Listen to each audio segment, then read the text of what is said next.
नमस्कार विद्यार्थियों, apex agree classes के ऑनलाइन प्लेटफॉर्म पर आप सभी का हार्दिक स्वागत है, अभिनंदन। मैं लोकेश चौधरी। साथियों, आज हम एनिमल हस्बेंड्री में अगले टॉपिक राशन या आहार के बारे में चर्चा करते हैं। आहार होता क्या है बेटों? आप सभी जानते हो आहार क्या होता है। हम सभी भोजन करते हैं। जो 24 घंटे में पशु को हम जो कुछ भी खिलाते हैं या पिलाते हैं वो आहार के अंतर्गत आता है।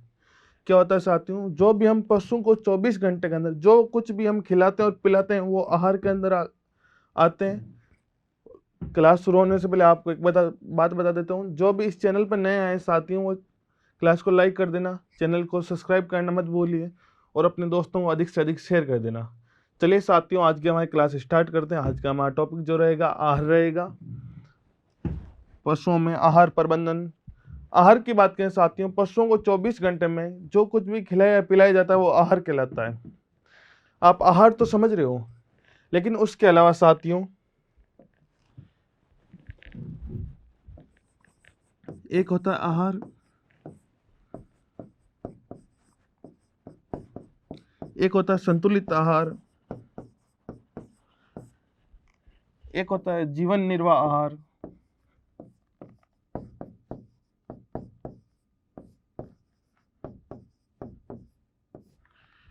एक होता है उत्पादन आहार।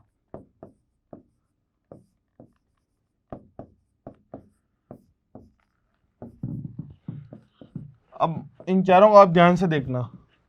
सबसे पहले आप देख रहे हो आहार। तो किसी पशु को 24 घंटे में जो कुछ भी खिलाया या पिलाया गया है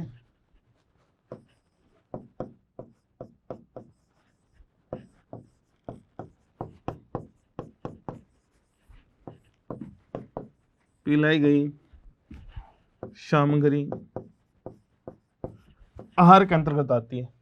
अब आगे आता है संतुलित आहार। क्या होता है आहार? तो आप समझ रहे हो भाई, 24 घंटे में जो भी हमने कुछ खिलाया वो पिलाया वो आहार के अंतर्गत आ गया।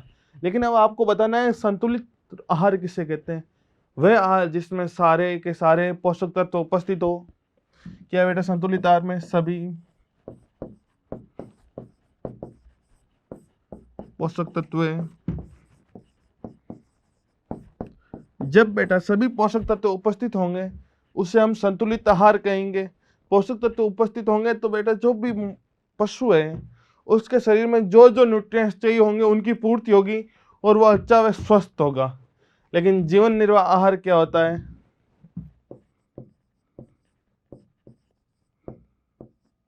पशु के दैनिक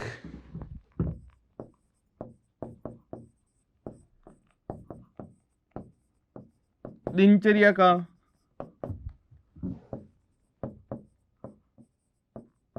काम चलता रहे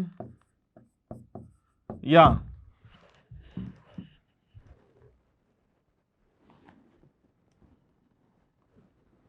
दैनिक दिनचर्या काम चलता रहे या उसका स्वास्थ्य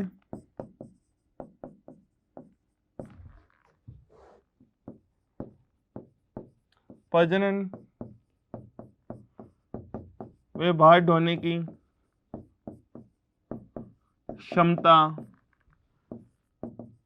बनी रहे, वो क्या कहलाता है? जीवन निर्वाह आहार कहलाता है। जिसके अंदर वो भार भी ढो सकता है, स्वास्थ्य प्रजनन, ये सारी क्षमता जो यथावत रूप से बनी रहे। उसके अलावा क्या कुछ भी नहीं होता। लेकिन उत्पादन आहार क्या होता है? प्रोडक्शन राशन क्या होता है साथियों? जीवन निर्वाह आहार के अतिरिक्त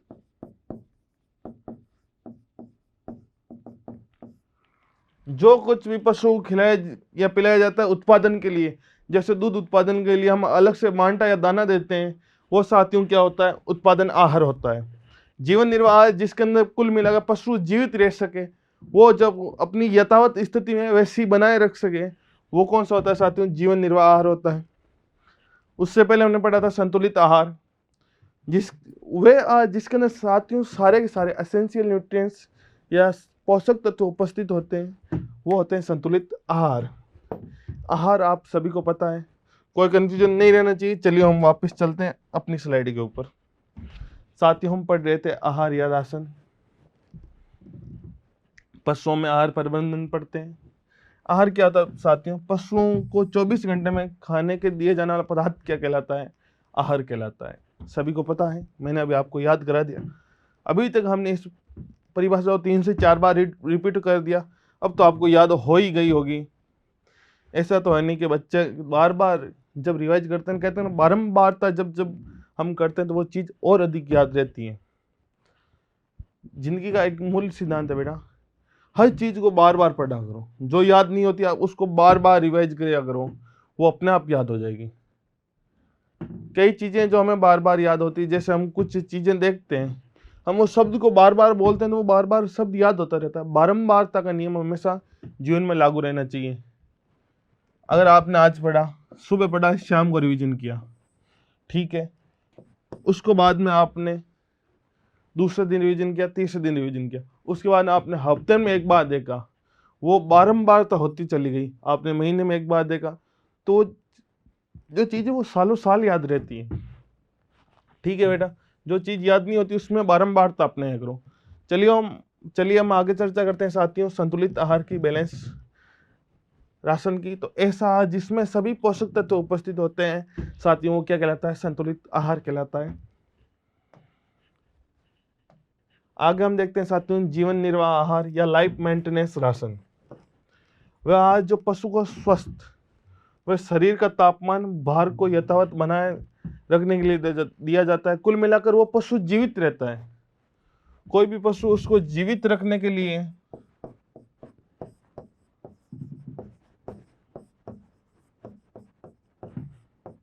जितना भी आहार दिया जाता है, कुल मिलाकर उसको जीवित रखना है, उसको मरने नहीं देना है, उतना सा राशन दिया जाता है। वो क्या कहलाता है साथियों? जीवन निर्वाह आहार।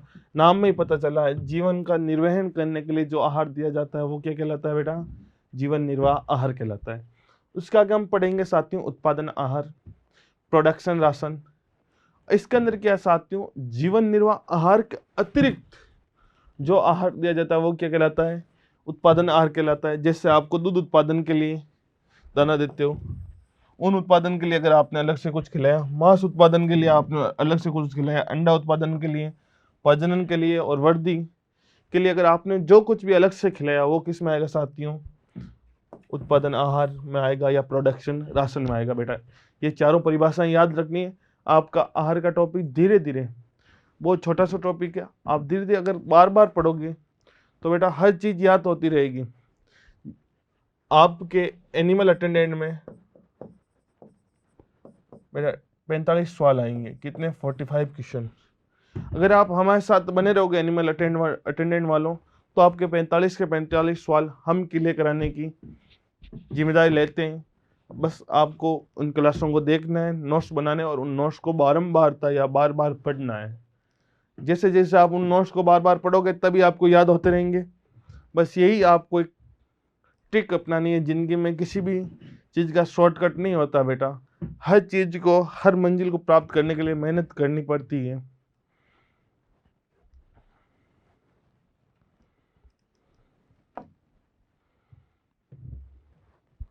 वो कहते हैं ना, हालात के कदमों में गिरता है सिकंदर, टूटता है जो तारा वो जमीन पर नहीं गिरता है।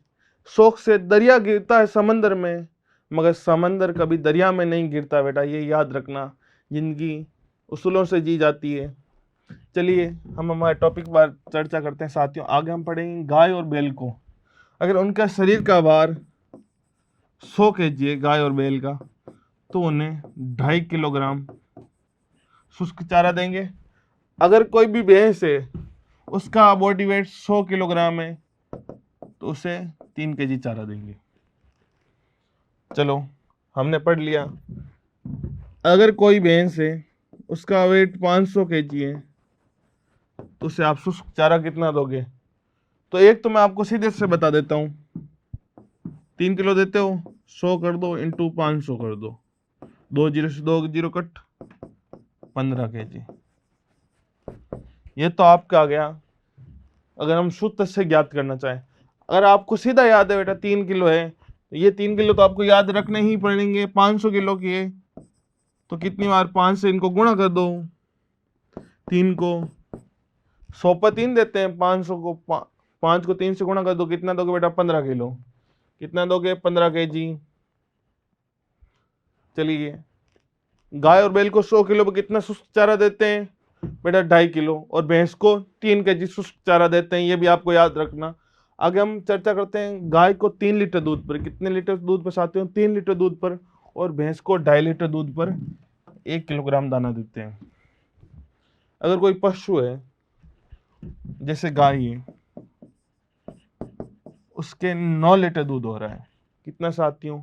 9 लीटर दूध हो रहा है, तो आप उसको कितना दाना दोगे? तो 9 में 3 का भाग दे दीजिए, 3 त्रिकी 9, 0, 3 केजी उसे दाना दोगे। ठीक है, ये आपको याद रखना है। आपको ये नहीं पूछा, आपको ऐसे पूछेगा, अगर कोई भी पशु है गाय, अगर गाय के 9 लीटर दूध होता है तो हम उसे दाना कितना देना चाहिए? हमें उसे दाना कितना देना चाहिए? तो आपको सीधे से याद रखना है, 3 लीटर दूध पर 1 किलोग्राम दाना दे रहे हैं। जल्दी से जितने लीटर दूध दे रहे हैं उनमें 3 का भाग दे दो, आपका आंसर आ जाएगा। अगर हम बात करें साथियों, जो कार्य करने वाले बैल होते हैं उनको 1 से 1.5 किलो, कितना? कार्य करने वाले बैलों को साथियों 1 से 1.5 किलो देते हैं। और मध्यम कार्य करने वालों को 2 से 2.5 किलो, और भारी कार्य करने वालों को 3 से 4 किलो दाना दिया जाता है। कितना साथियों? जो कार्य करते हैं, सामान्य कार्य करते हैं, जिसका बस काम इतना सा, यहाँ से उठा खेत जाके वापस आया, उसको तो देते हैं 1 से 1.5 किलो। ठीक है। जो मध्यम कार्य करते हैं, जो यहाँ से उठा खेत गया और वहाँ से कुछ सामान लेके आया, जो मध्यम कार्य कर रहा है, उसे क्या कहो? उससे कितना दाना दोगे बेटा? 2 से 2.5 किलो। लेकिन जो भारी कार्य करते हैं, बैल को अपने घर से लिया, खेत ले गए, वहाँ पर उससे जुताई करवाई, बाद में उसके ऊपर चारा लाद के लेके आए, उसको कितना दोगे? 3 से 4 किलो अतिरिक्त आहार दोगे। जैसे जैसे आप काम करने की क्षमता बढ़ाओगे, वैसे वैसे उसका दाना और पानी बढ़ाना पड़ेगा। कुछ खाएगा नहीं तो ताकत कैसे आएगी? अगर ताकत नहीं आएगी तो वो चलेगा कैसे? ऑब्वियसली बात है। अगर मनुष्य के शरीर में ताकत होगी तभी तो वो आगे कुछ कर पाएगा। इसके लिए हमको कुछ खाना पड़ता है। खाने के बाद कहते हैं ना, पहले काम पेट पूजा, उसके बाद काम दूजा। जब तक पेट पूजा नहीं होगी तब तक कोई कार्य आसानी से नहीं होगा। अगर आप अच्छे से खाना खा रखे हो, पानी पी रखे हो, तो आप कोई भी कार्य हिचकिचाओगे नहीं, आप कर लोगे। बस वही बात है। चलिए साथियों, हम आगे चर्चा करते हैं। जो प्रजनन हेतु काम आने वाले, कौन साथियों? प्रजनन हेतु काम आने वाले सांड को कितना देते हैं? 2 किलोग्राम दाना देते हैं। जो प्रजनन के काम आते हैं सांड, उनको कितना दाना दिया जाता है साथियों? तो 2 किलोग्राम। गाभिन पशु को 1 से 2 किलोग्राम दाना देते हैं। जो गाभिन पशु है, जिसके पेट में बच्चा है, जो गर्भित पशु है साथियों, उसको 1 से 2 किलोग्राम दाना दिया जाता है। पशुओं को 30 ग्राम प्रतिदिन या साधारणतया नमक खिलाना चाहिए। पशु को 30 ग्राम प्रतिदिन साधारणतया नमक खिलाना चाहिए बेटा। दिन में कितना? 30 ग्राम तो पक्का खिलाना ही चाहिए। अब आपको पूछते हैं, चारों की कमी किस महीने में आती है साथियों? एक तो आती है अक्टूबर से नवंबर महीने में, एक आती है अप्रैल से जून माह में। इन 4 महीनों में क्या होती है साथियों? हमारे चारों की कमी हो जाती है पशुओं के लिए। कौन कौन से महीनों में? एक तो होती है अक्टूबर से नवंबर माह में, एक होती है अप्रैल से जून माह में। ये चारों याद रखने, चारों महीने। आपको पूछे चारों की कमी कौन से महीनों में होती है साथियों, तो सीधा से याद रखना, अक्टूबर से नवंबर और अप्रैल से जून महीनों में। ठीक है। हम आगे चर्चा करेंगे चारा प्रबंधन में साइलेज के बारे में। सबसे पहले किसके बारे में पढ़ेंगे साथियों? साइलेज के बारे में। चारा प्रबंधन में एक हम साइलेज पढ़ेंगे, एक है पढ़ेंगे। इन दोनों के बारे में चर्चा करेंगे। पहले हम पढ़ेंगे साथियों साइलेज के बारे में। साइलेज क्या होता है? फसल को हरी अवस्था में, किसमें साथियों? फसल को हरी अवस्था में काट कर उसे वायु रहित स्थानों पर, जहाँ पर हवा का बिल्कुल आदान प्रदान ना हो, जैसे खाई खोद कर उसके अंदर चारे को दफना देते हैं या गाड़ देते हैं, वायु रहित स्थान पर भंडारित किया गया हरा चारा क्या कहलाता है? साइलेज कहलाता है। समझ गए? आपको फसल को हरी अवस्था में काटना है, उसको काट के खाई खोद के उस गड्ढे के अंदर या उस वायु या कोई भी वायु रहित स्थान है उसके अंदर उसको बंद कर देना है, उसे हम क्या कहेंगे साथियों, साइलेज कहेंगे। साइलेज में जो नमी की मात्रा है वो 60 से 65% होती है। कितनी होती है? 60 से 65%। और शुष्क पदार्थ की मात्रा 30 से 50% होती है। कितनी होती है? 30 से 50%। ये भी याद रखना है, ये इंपॉर्टेंट है, ज़्यादातर यहीं से क्वेश्चन आते हैं। नमी की मात्रा और शुष्क पदार्थ की मात्रा कितनी होती है। साथियों जो साइलेज है उसका साधारणतया जो पीएच मान होता है वो 3.5 से 4.2 होता है। साइलेज के लिए जो उपयुक्त फसल है मक्का। कौन सी साथियों? मक्का। अगर मक्का ना आए तो बाजरा। ऑप्शन में अगर मक्का ना आए तो बाजरा करना है। साइलेज कैसा है? साइलेज अधिक दिनों तक जब वायु रहित स्थान पर रहेगा तो उसका किण्वन होगा। क्या होगा साथियों? किण्वन होगा। सभी को पता है वो सड़ने लग जाएगा, लेकिन किण्वन होने लग जाएगा। तो ये कैसा पदार्थ है साथियों? साइलेज एक किण्वित पदार्थ है, आप सभी को पता है। जो वायु रहित स्थान पर रहेंगे उनमें किण्वन होगा। तो सीधा सा आंसर आएगा साइलेज कैसा पदार्थ है? साइलेज एक किण्वित पदार्थ है साथियों। कैसा है? किण्वित पदार्थ है। ये भी आपको याद रखना है। साइलेज बनाने के लिए साथियों कितने लगते हैं, दिन कितने लगते हैं? तो 12 सप्ताह या 3 माह या 90 दिन। साइलेज बनाने के लिए आपको कितने दिन लगेंगे साथियों? 12 सप्ताह, 3 माह या 90 दिन। तीनों एक ही बात है, आप कुछ भी याद कर लो। अगर आप 90 दिन रखते हो तो आप सभी को पता है 30 दिन के महीने से गिन लो तो 3 महीने। एक महीने में कितने हफ्ते आते हैं? 4 सप्ताह होते हैं, तो 12 सप्ताह। कोई डाउट वाली बात नहीं है। अच्छी साइलेज का गुण क्या होता है साथियों? संरक्षित पौष्टिक चारा होता है और पीला रंग मुक्त चारा होता है। जो अच्छी साइलेज होगी उसके अंदर संरक्षित पौष्टिक चारा होगा, उसके अंदर भरपूर मात्रा में न्यूट्रिएंट्स अवेलेबल रहेंगे और पीला रंग मुक्त चारा होगा। उसके अंदर एक विशिष्ट सुगंध आएगी। जो अच्छी साइलेज होगी साथियों उसमें विशिष्ट सुगंध आएगी और हल्का खट्टापन होगा। कहते हैं ना, हल्का खट्टापन होगा तो पशु चाव से खाएगा। जितना अधिक खाएगा उतना अधिक हमें उत्पादन देगा। साइलेज बनाने की जो क्रिया होगी साथियों वो साइलोइंग या इनसाइलोइंग कहलाती है। जो साइलेज बनाने की क्रिया होती है वो साइलोइंग या इनसाइलोइंग होती है बेटा, ये भी याद रखना। और साइलेज बढ़ने के जो गड्ढे या ब्रूज होते हैं साथियों उन्हें साइलो कहा जाता है। साइलेज बढ़ने के गड्ढे होते हैं उन्हें क्या कहते हैं साथियों? साइलो।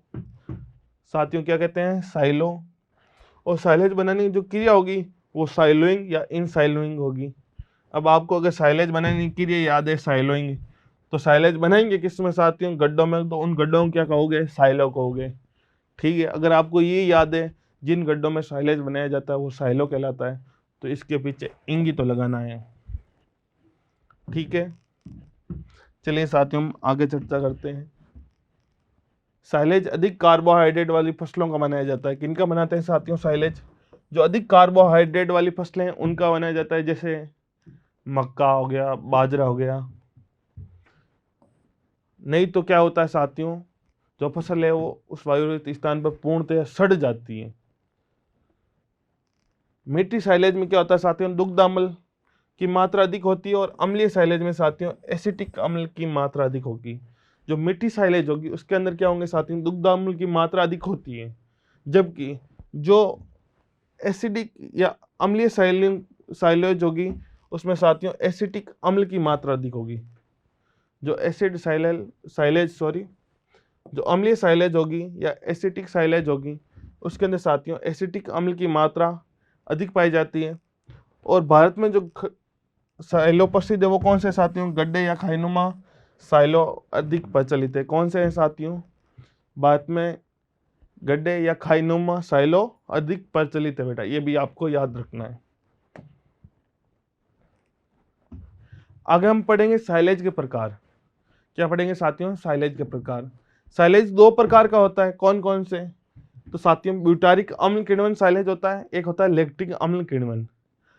ब्यूटारिक अम्ल किण्वन होता है उसके अंदर क्या होती है साथियों? प्रोटीन की मात्रा ज्यादा होगी।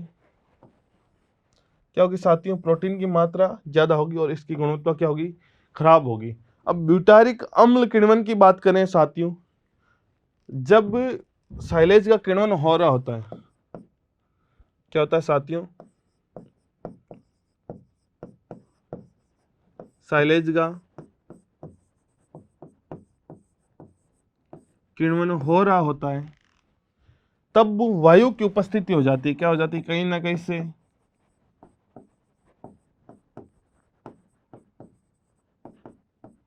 वायु की उपस्थिति हो जाती है।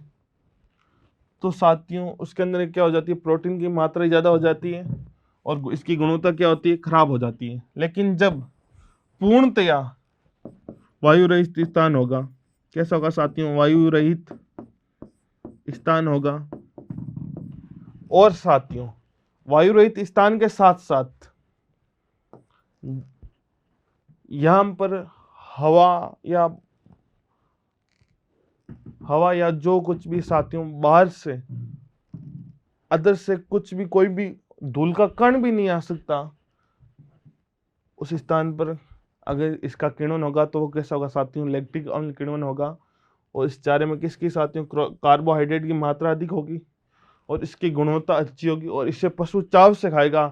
जब ऐसे चारे को पशु चाव से खाएगा, जब वो ज़्यादा चारा खाएगा तो हमें दूध उत्पादन अच्छा होगा। जब उसको बैलेंस अच्छे से न्यूट्रिएंट्स मिलेंगे, अच्छी सी डाइट मिलेगी, तो पशु भी खुश होके, जब हमें कभी घर पे हीरा वीरा बनता है ना, जब कोई मिठाई बनती है, जब हम चाव से खाते हैं तो हम भी उनके कहे हुए जो भी काम होता है वो कर देते हैं। जैसे आज आपके घर में खीर बन रही है, आपको कहे चावल लाने के लिए, तो आप लेके आते हो ना। बस अगर आप पशु को ऐसे ही चारा खिलाओगे अच्छा सा, पशु कहोगे अधिक दूध दे, तो आपको अधिक दूध देगा। ठीक है बेटा, चलिए हम आगे चर्चा करते हैं हेक के बारे में। हमने साइलेज पढ़ा। साइलेज को वायु रहित स्थानों पर सुखाकर पर बनाया गया चारा कहलाता है। जबकि हे को पुष्पन से पूर्व काट कर छायादार स्थान पर सुखाकर, तो हम पर साथियों छायादार स्थान पर सुखाकर संग्रहित किया गया चारा क्या कहलाता है? हे कहलाता है। हेक के अंदर नमी की मात्रा कितनी होती है साथियों? 14 से 15% तो नमी होती है। बाकी क्या होता है साथियों? शुष्क पदार्थ होता है 85 से 90%। कितना होता है साथियों? 85 से 90%। अब आप इसको खुले में रखोगे तो वो सूखेगा, उसके अंदर नमी की मात्रा कम रहेगी। आप कभी देखा है बाजरे का खेत? गांव वाले सभी समझदार हैं, बाजरे का खेत देखा है सभी ने। उसके अंदर जब जो बाजरे के जो पीछे डंठल रहते हैं उनको काट के हम गिरा देते हैं। उसको हम काटते जब हरी अवस्था में, तो वो जब गिर जाते हैं वो धीरे धीरे सूर्य की उपस्थिति, जो सूर्य का प्रकाश पड़ेगा उसके बाद में वो सूख जाते हैं, डंठल सूख जाते हैं ना। बाद में हम उसकी कुत्तर कराते हैं, मारवाड़ी में कहते हैं ना। बस वही है होते हैं साथियों। उनको क्या है, छायादार स्थान पर रख देते हैं, उनके हवा लगती रहती है, धीरे धीरे उनके अंदर नमी समाप्त हो जाती है। और साथ ही नमी की मात्रा तो रहती है 14 से 15%, और उसके अंदर शुष्क पदार्थ की मात्रा होगी 85 से 90%। ठीक है, इसके लिए उपयुक्त फसल कौन कौन सी साथियों? रिजगा और बस्सी में कौन कौन सी फसलें है के लिए? रिजगा और बस्सी। है कितने दिनों में बनकर तैयार होता है साथियों? 3 से 6 सप्ताह या 1 से 1.5 माह में बनकर तैयार हो जाता है, या 30 से 45 दिन में। क्या साथियों? 30 से 45 दिन में है बनकर तैयार हो जाता है बेटा। कितने दिनों में है? 30 से 45 दिन। साइलेज 90 दिनों में, 12 सप्ताह में या 3 महीनों में बनकर तैयार हो जाता है। आगे हम बात करें साथियों फलीदार फसल वाली है में। जो फलीदार फसलें होगी जैसे मटर, चौड़ा, जो फलीदार फसलों की है होगी साथियों, उनमें विटामिन ए और कैल्शियम की मात्रा अधिक पाई जाती है। फलीदार फसलों की जो है होगी उसमें साथियों विटामिन ए और कैल्शियम की मात्रा अधिक होती है।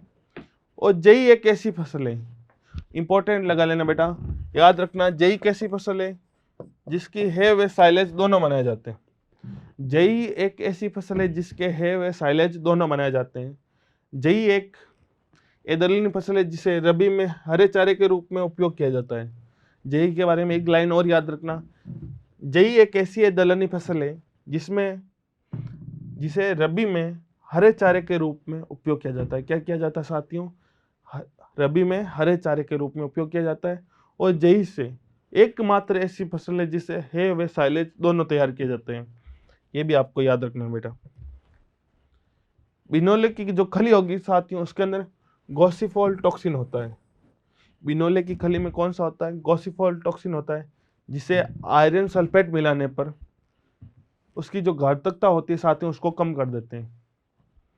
बिनोले की खली के अंदर गॉसिफॉल टॉक्सिन होता है या गॉसिफॉल नामक जहर होता है, जिसको कम करने के लिए उस खली के अंदर आयरन सल्फेट मिलाते हैं। उसके बाद उसकी मात्रा संतुलित हो जाती है।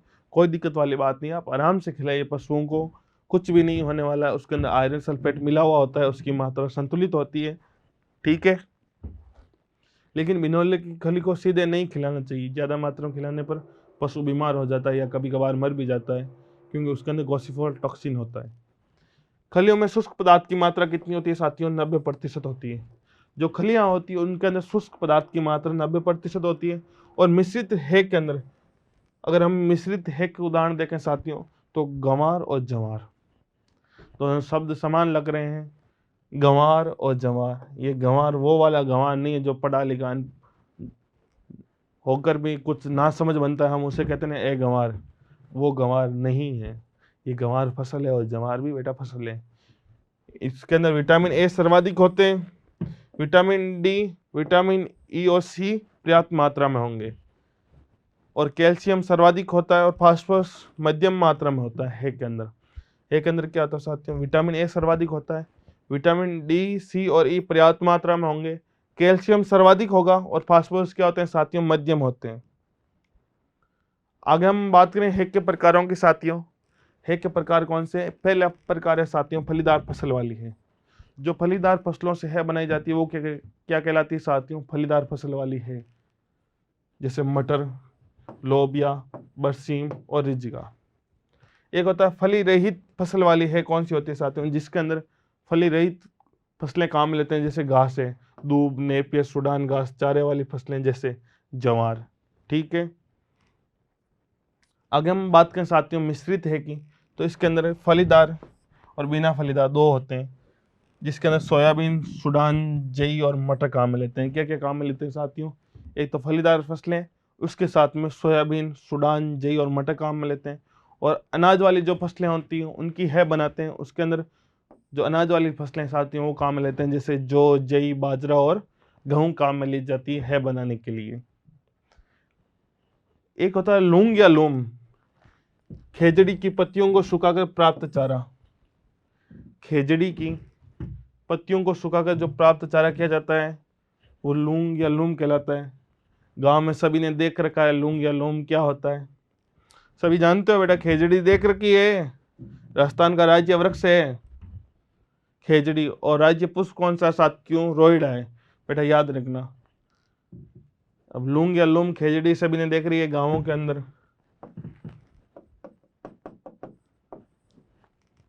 गांवों के अंदर एक बेटा छोटी सी दो पंक्तियां सुनाना चाहता हूं।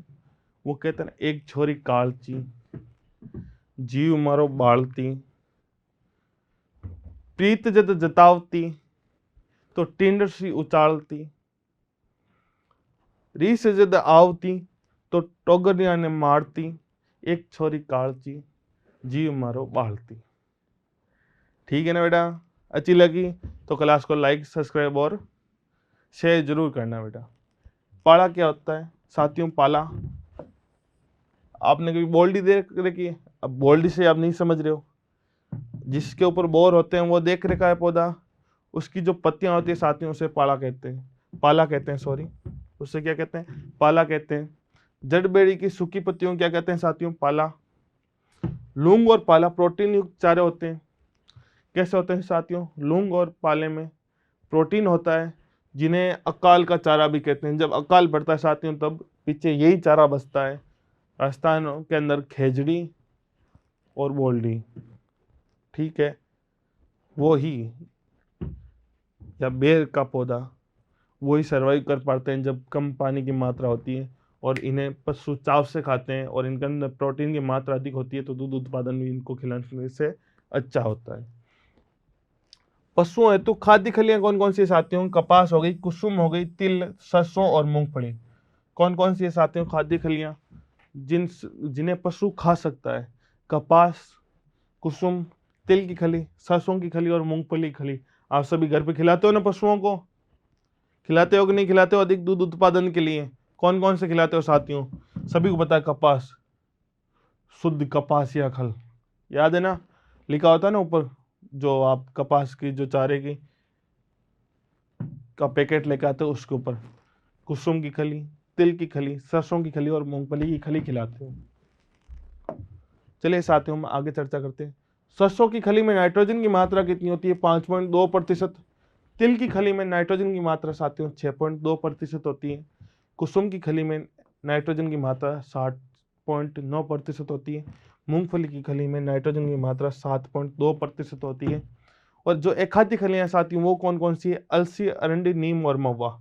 खाद्य खलियां आपने देखी थी, तिल हो गई, मूंगफली हो गई, कुसुम हो गई, कपास हो गई। जो एक खाद्य खलियां साथियों वो कौन कौन सी है? अलसी, अरंडी, नीम और महुआ। इसके आगे साथियों में एक सारणी पढ़ेंगे जिसके अंदर से अभी जो सुपरवाइजर का एग्जाम हुआ था, किसका साथियों? सुपरवाइजर का, एग्रीकल्चर सुपरवाइजर का।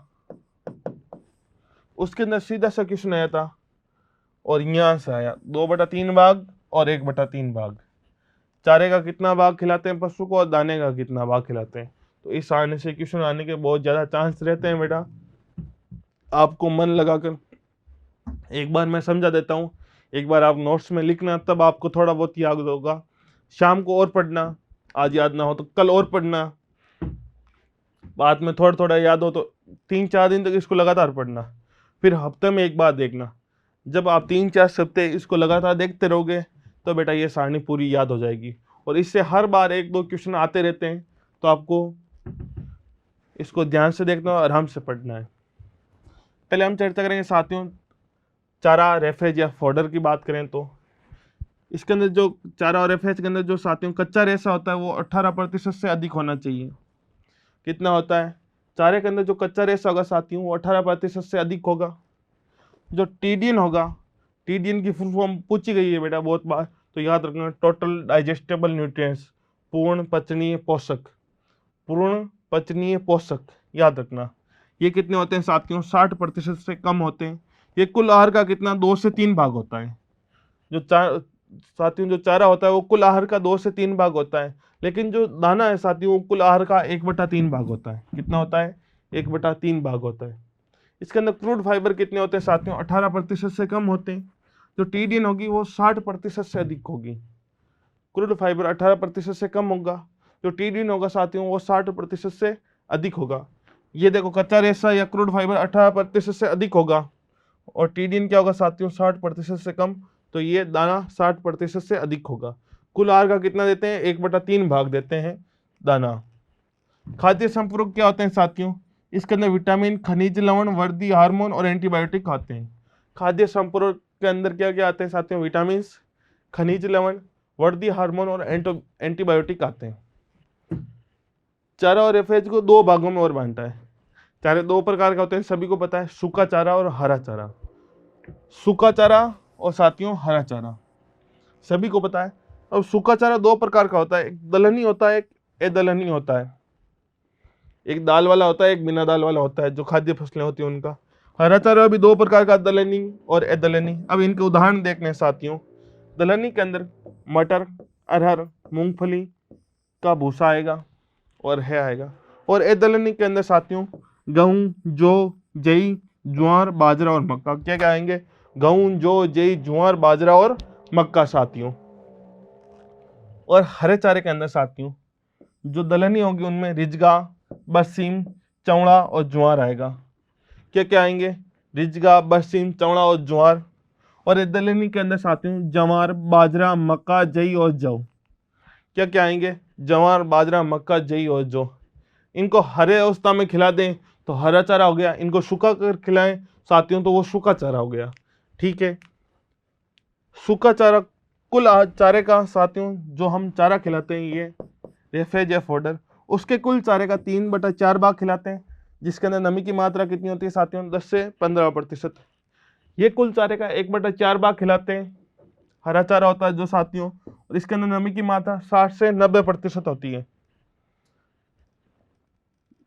अगर आप इन दोनों में कंपैरिजन करोगे साथियों तो फोडर या चारा 2/3 भाग खिलाते हैं पशुओं को और कुल चारे का 1/3 भाग खिलाते हैं। इस 2/3 भाग को अगर आप आगे डिवाइड करोगे तो साथियों सूखा चारा जो होगा वो 3/4 भाग खिलाओगे, और जो साथियों हरा चारा होगा वो 1/4 भाग खिलाओगे, याद रखना।